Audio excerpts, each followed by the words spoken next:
এই জটিল দাবার বোর্ডে এবার খোলাখুলিভাবে নিজের চাল ফেলেছে ভ্লাদিমির পুতিনের রাশিয়া। এতদিন নীরব পর্যবেক্ষকের ভূমিকায় থাকলেও সাম্প্রতিক বক্তব্যে মস্কো স্পষ্ট করে দিয়েছে বাংলাদেশ ইস্যুতে তারা আর হাত গুটিয়ে বসে থাকতে চায় না। বাংলাদেশকে ঘিরে চলমান ভূরাজনৈতিক নাটকে রাশিয়া আর নিরপেক্ষ দর্শক থাকতে চায় না। একই সঙ্গে এটাও পরিষ্কার যে ভারতের সঙ্গে রাশিয়ার সম্পর্ক কেবল কৌশলগত নয়, বরং দীর্ঘদিনের পরীক্ষিত মিত্রতার বন্ধনে আবদ্ধ। 70-এর দশক থেকে শুরু করে আজকের পশ্চিমা আধিপত্যের যুগেও দিল্লি ও মস্কো একে অপরের হাত ছাড়েনি। ফলে বাংলাদেশ ইস্যুতে এই দুই দেশের অবস্থান যে অনেকাংশে সমন্বিত হবে তা অনুমান করাই যায়। বাংলাদেশ এবং ভারতের চলমান উত্তেজনার মধ্যেই রাশিয়া তাদের অবস্থান খুব ভালোভাবে স্পষ্ট করল। দেখেন, বর্তমান সময় বাংলাদেশ এবং ভারতের মধ্যে যে উত্তেজনাপূর্ণ পরিস্থিতি বিদ্যমান, সেটা এমন এক পর্যায়ে চলে গেছে যে একে অপরের অলরেডি মুখ দেখা দেখি বন্ধ হয়ে গেছে। একদিকে ভারত, অন্যদিকে আমেরিকা, পাকিস্তান এবং তুরস্ক, আরেকদিকে চীন। এবার খেলায় যোগ দিতে খোলাখুলিভাবেই নামল ভ্লাদিমির পুতিনের রাশিয়া। 11 জানুয়ারির পর অথবা 11 জানুয়ারি 12 জানুয়ারি যে কোনো মুহূর্তে জননেত্রী শেখ হাসিনা আন্দোলনের নতুন কর্মসূচি ঘোষণা করতে যাচ্ছে, আর সেটা হবে আওয়ামী লীগের ঘুরে দাঁড়ানোর মূল কাণ্ড। আসসালামু আলাইকুম দর্শক, সিগন্যাল বিডি চ্যানেলের নতুন একটি গুরুত্বপূর্ণ নিউজ ভিডিও নিয়ে আপনাদের মাঝে হাজির হলাম। প্রিয় দর্শক, বাংলাদেশের বর্তমান রাজনৈতিক প্রেক্ষাপট নিয়ে ইতিমধ্যে অনেকগুলো ভিডিওর অংশবিশেষ আপনারা দেখেছেন এবং আশা করি দেখে বুঝতে পেরেছেন আজকের ভিডিওটি কতটি গুরুত্বপূর্ণ এবং আকর্ষণীয় হতে চলেছে। তাই বলছি প্রিয় দর্শক, সবাই ধৈর্য সহকারে পুরো ভিডিওটি দেখুন, কারণ এই ভিডিওটির শেষে এমন কিছু তথ্য শেয়ার করা হয়েছে যা জানলে আপনারা অবাক হবেন। যারা এখন আমাদের চ্যানেলটি সাবস্ক্রাইব করেনি তাদের সবাইকে বলবো আমাদের চ্যানেলটি সাবস্ক্রাইব করে পাশে থাকা বেল আইকনটি অন করে দিবেন। আর যারা ইতিমধ্যে সাবস্ক্রাইব করেছেন তাদেরকে অসংখ্য ধন্যবাদ। তো প্রিয় দর্শক, চলুন আর দেরি করবো না, একটি লাইক দিয়ে মূল ভিডিওতে যাওয়া যাক। বাংলাদেশ ভারত সম্পর্ক যখন উত্তেজনার চূড়ায়, ঠিক সেই সময় বিশ্ব রাজনীতির পর্দার আড়ালে যে মেরুকরণ চলছিল তার ধীরে ধীরে প্রকাশ্যে আসতে শুরু করেছে। দক্ষিণ এশিয়ার এই গুরুত্বপূর্ণ ভূখণ্ডকে ঘিরে এখন আর শুধু দিল্লি ঢাকার দ্বন্দ্ব নয়, বরং যুক্তরাষ্ট্র, পাকিস্তান, তুরস্ক, চীন সবাই নিজ নিজ অবস্থান থেকে হিসাব করছে। এই জটিল দাবার বোর্ডে এবার খোলাখুলিভাবে নিজের চাল ফেলেছে ভ্লাদিমির পুতিনের রাশিয়া। এতদিন নীরব পর্যবেক্ষকের ভূমিকায় থাকলেও সাম্প্রতিক বক্তব্যে মস্কো স্পষ্ট করে দিয়েছে বাংলাদেশ ইস্যুতে তারা আর হাত গুটিয়ে বসে থাকতে চায় না। 23শে ডিসেম্বর ঢাকায় নিযুক্ত রুশ রাষ্ট্রদূত আলেকজান্ডার খুজিনের বক্তব্য এ নতুন বাস্তবতার ইঙ্গিত দেয়। বাংলাদেশ ভারত সম্পর্ক নিয়ে প্রশ্নের উত্তরে তিনি কূটনৈতিক ভাষায় জানিয়ে দেন, রাশিয়া অন্য দেশের দ্বিপক্ষীয় সম্পর্ক বা সংঘাত নিয়ে সরাসরি মন্তব্য করে না, তবে পরিস্থিতি তারা গভীরভাবে পর্যবেক্ষণ করছে। তার ভাষায় এটি একটি ভূরাজনৈতিক ইস্যু যার নেতিবাচক প্রভাব পুরো অঞ্চলে ছড়িয়ে পড়তে পারে যদি উত্তেজনার কোনো কার্যকর সমাধান না আসে। তিনি বাংলাদেশের পররাষ্ট্র উপদেষ্টার বক্তব্যের প্রসঙ্গ টেনে ভারসাম্যপূর্ণ কূটনীতির প্রয়োজনীয়তার কথা বলেন এবং স্পষ্ট করে দেন উত্তেজনা যতটা সম্ভব কমিয়ে আনা জরুরি। এই বক্তব্যের সবচেয়ে তাৎপর্যপূর্ণ অংশ ছিল ইউক্রেন যুদ্ধের প্রসঙ্গ। রুশ রাষ্ট্রদূত যখন বলেন আমরা আমাদের প্রতিবেশী বেছে নিতে পারি না, তখন সেটি কেবল একটি সাধারণ মন্তব্য ছিল না। আন্তর্জাতিক বিশ্লেষকদের মতে এটি ছিল ঢাকার প্রতি একটি সূক্ষ্ম কিন্তু গভীর সতর্কবার্তা। বৃহৎ প্রতিবেশীর সঙ্গে সম্পর্ক যদি নিয়ন্ত্রণের বাইরে চলে যায় তাহলে তার পরিণতি কতটা ভয়াবহ হতে পারে ইউক্রেন তার জীবন্ত উদাহরণ। একই সঙ্গে তিনি ভারতের সঙ্গে দ্রুত উত্তেজনা কমানোর উপর জোর দেন এবং 1971 সালের মুক্তিযুদ্ধের ইতিহাস টেনে আনেন, যেখানে ভারত ও তৎকালীন সোভিয়েত ইউনিয়ন বাংলাদেশের পাশে দাঁড়িয়েছিল। স্বাধীনতার পর মাইন অপসারণ সহ নানা পুনর্গঠনমূলক কাজে রাশিয়ার ভূমিকার কথা স্মরণ করিয়ে দিয়ে তিনি বোঝাতে চান এই অঞ্চলের ইতিহাসে রাশিয়া কেবল বাইরের শক্তি নয়, বরং একটি পুরনো অংশীদার।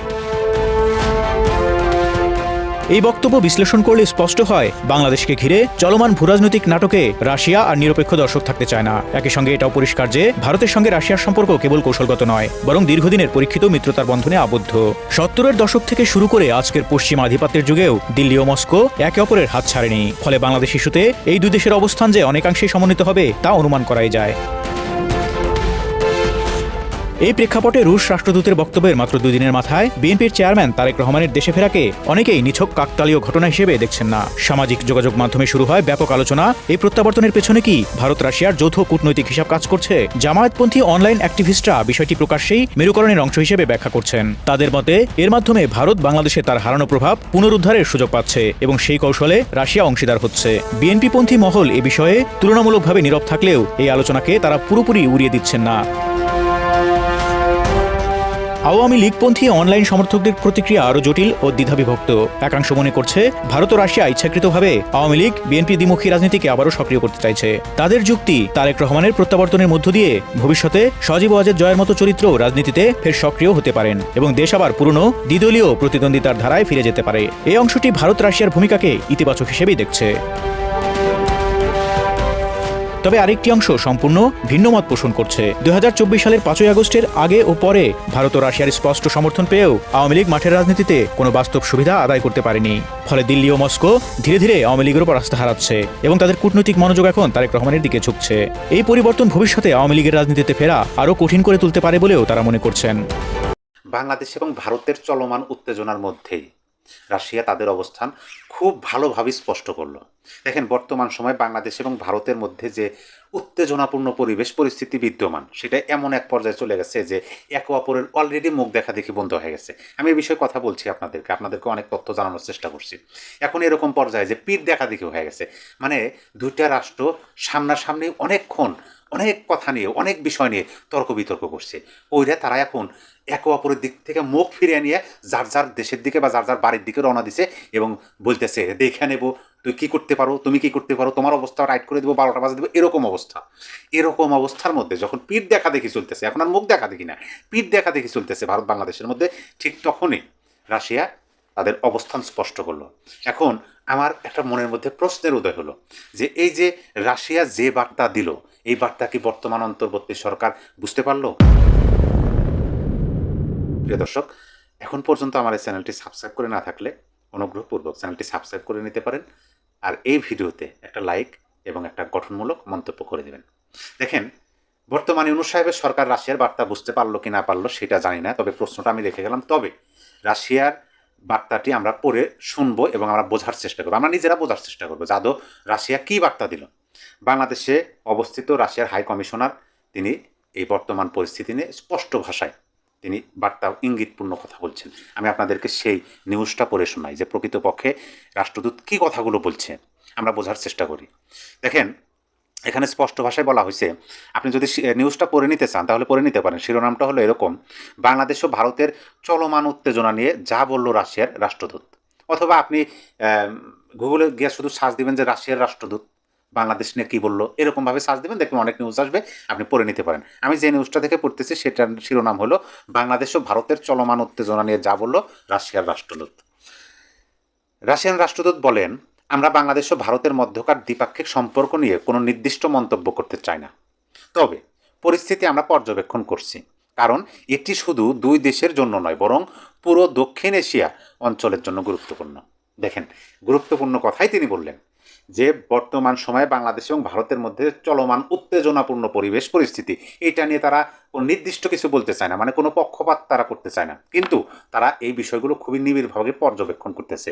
কারণ এইটা শুধু দুইটা দেশের মধ্যে মানে না, এইটা পুরা এশিয়া অঞ্চল, দক্ষিণ এশিয়া অঞ্চলের জন্য গুরুত্বপূর্ণ। তারপরে বলতেছে এটি একটি ভূ রাজনৈতিক বিষয় যার নেতিবাচক প্রভাব পড়তে পারে যদি ফলপ্রসূ সমাধান না আসে। এইটার নেতিবাচক প্রভাব পড়তে পারে কোথায়? পুরো দক্ষিণ এশিয়াতে। দেখেন, কথাগুলো একটু মিলাইতে থাকেন। কিছুদিন আগে মার্কিন যুক্তরাষ্ট্রের গোয়েন্দা বিভাগের প্রধান তুলসী গ্যাবার্ট কী বলছিলেন, যেটা পুরো মানে এই দক্ষিণ এশিয়ার জন্য একটা কি বলে অ্যাটম বোমা বাংলাদেশ, এবং বলছিল যে এই বাংলাদেশের মধ্যে যেভাবে জঙ্গিবাদের উত্থান ঘটছে, উগ্রবাদ মৌলবাদের উত্থান ঘটছে, সেটা কিন্তু বেশ কয়েক মাস আগে বলছিল। সেই হিসাবে এটা শুধু যে ভারতেরই চিন্তার বিষয় তা না, এটা আমেরিকারও চিন্তার বিষয়। আর আজকে রাশিয়া বলতেছে যে এটা শুধু দুই দেশের মধ্যে অবস্থিত না, এটা পুরো দক্ষিণ এশিয়ার জন্য একটা হুমকি স্বরূপ, পুরো দক্ষিণ এশিয়ার জন্য গুরুত্বপূর্ণ, যার কারণে তারা খুবই নিবিড়ভাবে পর্যবেক্ষণ করতেছে। তারপর দেখেন কি বলছে, এ সময় বাংলাদেশ ভারতের মধ্যে বিদ্যমান উত্তেজনা যত দ্রুত সম্ভব কমানোর প্রয়োজনীয়তার কথা তুলে ধরেন রাশিয়ার রাষ্ট্রদূত। তিনি বলেন, ইতিহাস থেকে আমরা জানি 1971 সালে বাংলাদেশের স্বাধীনতা অর্জনে ভারতের বড় ভূমিকা ছিল এবং রাশিয়াও তখন সমর্থন দিয়েছিল। ভারত, বাংলাদেশ ও রাশিয়া কাঁধে কাঁধ মিলিয়েছিল, ওই সময় মাইন পরিষ্কারের কাজেও সহযোগিতা করছিল। শুধু যে ভারত বাংলাদেশের মহান মুক্তিযুদ্ধের সময় সহযোগিতা করছে তাই নয়, ভারতের পাশাপাশি রাশিয়াও করছে কাঁধে কাঁধ মিলিয়ে। শুধু যে যুদ্ধেই বাংলাদেশ যেন স্বাধীন হয়, বাঙালিরা যেন স্বাধীনতা পায়, সেই জন্যই সহযোগিতা করে নাই, মাইন পরিষ্কার করার জন্যও এই দুইটা দেশ কাঁধে কাঁধ মিলে কাজ করছে। সে কথাটা কি বর্তমানে ইউনূস সরকারকে রাশিয়ান রাষ্ট্রদূত, বাংলাদেশে নিযুক্ত রাশিয়ান রাষ্ট্রদূত কি মনে করিয়ে দিলেন। তারপরে নিজের অবস্থান স্পষ্ট করে খোজিন বলেন, খোজিন অর্থাৎ রাশিয়ান রাষ্ট্রদূতের নাম খোজিন, আমার অবস্থান পরিষ্কার, যে কোনো ধরনের উত্তেজনা যত দ্রুত সম্ভব কমাতে হবে। তারপরে তিনি দেখেন আঞ্চলিক ভূ রাজনৈতিক বাস্তবতার প্রসঙ্গে তিনি ইউক্রেন যুদ্ধের উদাহরণ টেনে বলেন, আমরা আমাদের প্রতিবেশী অর্থাৎ রাশিয়ার প্রতিবেশী বেছে নিতে পারি না। ইউক্রেনের সঙ্গে আমাদের যে অভিজ্ঞতা রয়েছে সেটি আমাদের জন্য উদ্বেগের বিষয়। একইভাবে এখানকার ভূ রাজনৈতিক পরিস্থিতি নিয়েও আমরা উদ্বিগ্ন। এখানে কিন্তু স্পষ্ট করলেন যে আমরা কেউই আমাদের প্রতিবেশী বেছে নিতে পারবো না, বাইসা যে আলু পটল বাইসা নেওয়ার মতো, যে আমি ইনি আমার প্রতিবেশী, ইনি আমার প্রতিবেশী না, তুমি আমার প্রতিবেশী না, এরকম ভাবে তো আমরা বেছে নিতে পারবো না। কিন্তু আমাদের প্রতিবেশী যারা আছে তাদেরকে মেনে নিতে হবে। এবং রাশিয়া ইউক্রেনের যুদ্ধের বিষয়টা তিনি টেনে নিয়ে এসেছেন। এই যে লাস্টের লাইনে যে বলা হয়েছে ইউক্রেনের সঙ্গে আমাদের অর্থাৎ রাশিয়ার যে অভিজ্ঞতা রয়েছে সেটা আমাদের অর্থাৎ রাশিয়ার জন্য উদ্বেগের বিষয়। একইভাবে এখানকার ভূ রাজনৈতিক পরিস্থিতি নিয়ে আমরা উদ্বিগ্ন। তার মানে কি, রাশিয়ান রাষ্ট্রদূত তিনি এই ইউক্রেন রাশিয়ার যে যুদ্ধ বা চলমান তাদের মধ্যে যে একটা অভিজ্ঞতা হয়েছে এই বিষয়টা এখানেও কি বুঝতে পারতেছেন? দেখেন, রাশিয়া ইউক্রেন আমরা জানি শক্তিশালী, রাশিয়া ইউক্রেন তুলনামূলকভাবে কম। এখানে বাংলাদেশ ভারত হচ্ছে ধরেন আপনি বড় এবং শক্তিশালী, তুলনামূলকভাবে বাংলাদেশ কম। পরিবেশ পরিস্থিতি রাশিয়ান রাষ্ট্রদূতকে একই দেখতে পাইতেছেন, যার কারণে যত এখানে কিন্তু স্পষ্ট ভাষায় বলছেন নিজের অবস্থান স্পষ্ট করে খোঁজেন, বলেন আমার অবস্থান পরিষ্কার, যে কোনো ধরনের উত্তেজনা যত দ্রুত সম্ভব কমাতে হবে। মানে এই যে উত্তেজনামূলক পরিস্থিতি চলতেছে এইটা থেকে যত দ্রুত সম্ভব এটা কমিয়ে ফেলতে হবে। তা না হলে মহাবিপদ, তা না হলে শুধু এই বাংলাদেশের বা ভারতের একক বিষয় যেটা থাকবে না, পূর্ব দক্ষিণ এশিয়ার একটা গুরুত্বপূর্ণ বিষয় এবং উদ্বেগের বিষয়, যেটা দেখেন রাশিয়াও মেনে নিতে পারতেছে না, আমেরিকা আগেই বলে রাখছে, ভারতের বক্তব্য তো আমরা জানি। এই বিষয়গুলো বর্তমানে ইউনূস সরকার কি বুঝতে পারতেছেন? আমার তো মনে হয় যে না, তারা বুঝতে পারতেছেন না। তারা যদি বুঝতেই পারতেন তাহলে কেন প্রথম আলোতে আক্রমণ হবে, কেন ডেইলি স্টারে আক্রমণ হবে, কেন দীপচন্দ্র দাস তাকে সেই মধ্যযুগীয় কায়দায় তার প্রাণ কেড়ে নেওয়া হবে, কেন একজন শিশু ঘরের মধ্যে থাকা অবস্থায় অগ্নিদগ্ধ হয়ে মারা যাবে, কেন সাংস্কৃতিক কার্যালয়ে অগ্নিসংযোগ হবে, উত্তেজিত অগ্নিসংযোগ হবে।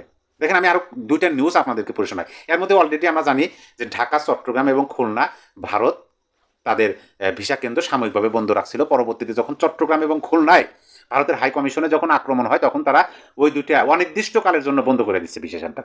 বর্তমান সময়ে বাংলাদেশের মিশন আছে যে ভারতে, নয়াদিল্লি এবং শিলিগুড়িতে। দেখেন, আমি নিউজের শিরোনাম আপনাদেরকে জানাই। নয়াদিল্লিতে বাংলাদেশ হাই কমিশনের সামনে VHPS হিন্দুত্ববাদী সংগঠনের বিক্ষোভ। তারপরে শিলিগুড়িতে বাংলাদেশের ভিসা কেন্দ্র বন্ধ করে দিলেন হিন্দুত্ববাদী বিক্ষোভকারীরা। বাংলাদেশও সেখানে বন্ধ করতেছে এবং ভারতের লোকেরাও এরকম একইভাবে আক্রমণ করতেছে, একইভাবে হামলা করতেছে, তারা বিক্ষোভ করতেছে বাংলাদেশের দূতাবাসের সামনে। এখন বলেন যে এই যে এই পরিবেশ পরিস্থিতি কি সরকার ইচ্ছাকৃতভাবেই মানে তৈরি করতেছে নীরব সমর্থনে? এই প্রশ্নটা কিন্তু সামনে চলে আসে।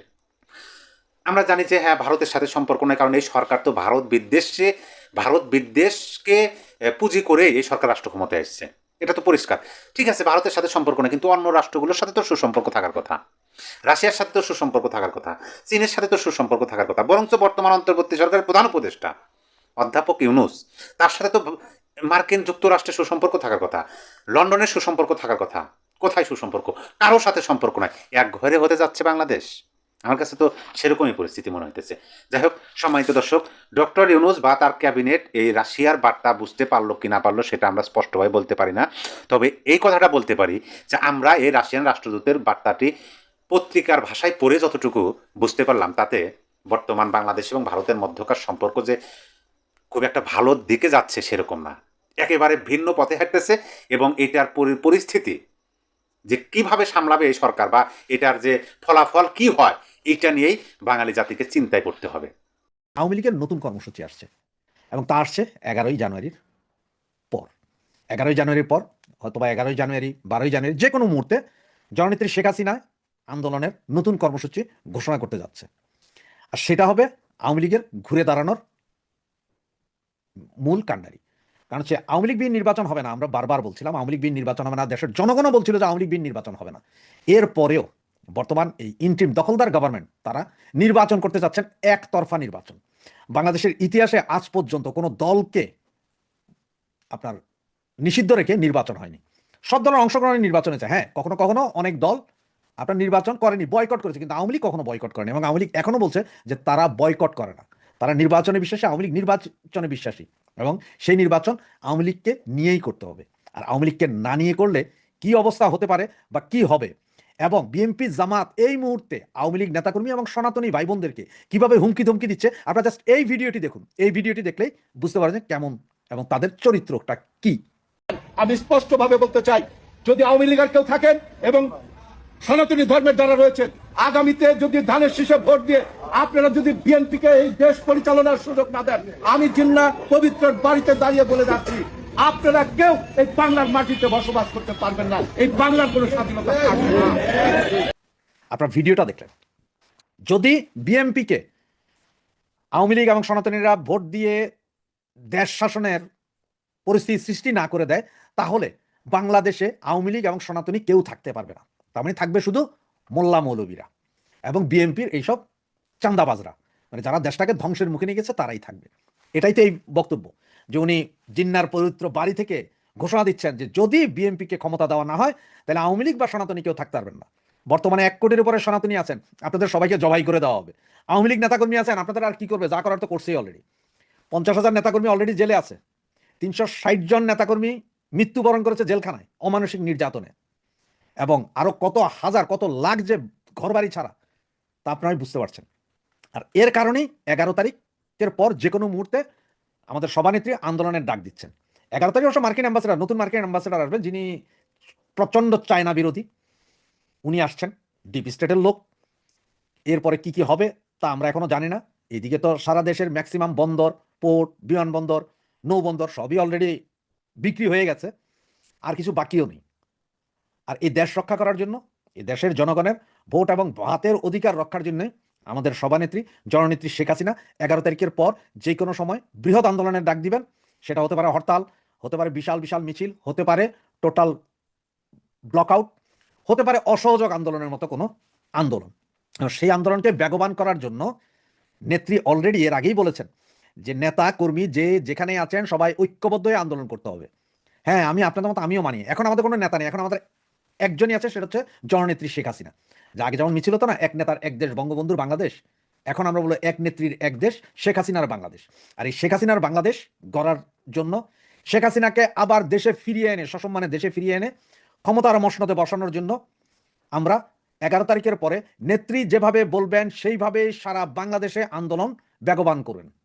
আমরা যারা অনলাইনে অফলাইনে রাস্তায় যে যেখানে পাচ্ছেন সেখানেই এই আন্দোলন গড়ে তুলতে হবে, কোনো ভেদাভেদ ছাড়া, কোনো গ্রুপিং ছাড়া।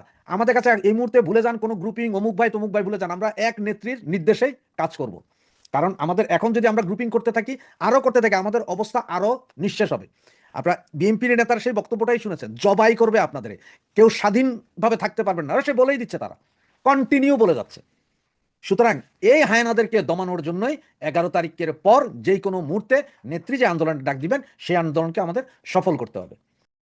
প্রিয় দর্শক, ইতিমধ্যে আপনারা আমাদের পুরো ভিডিওটি দেখেছেন। ভিডিওটি দেখে কি জানলেন এবং বুঝলেন, অবশ্যই আপনাদের মূল্যবান মতামতটি আমাদের কমেন্ট বক্সে জানাতে ভুলবেন না। এখনো যারা আমাদের চ্যানেলটি সাবস্ক্রাইব করেনি তাদের সবাইকে বলবো আমাদের চ্যানেলটি সাবস্ক্রাইব করে পাশে থাকা বেল আইকনটি অন করে দিবেন, এরকম নিত্য নতুন প্রতিদিন গরম গরম নিউজ আপডেট পেতে। ধন্যবাদ সবাইকে।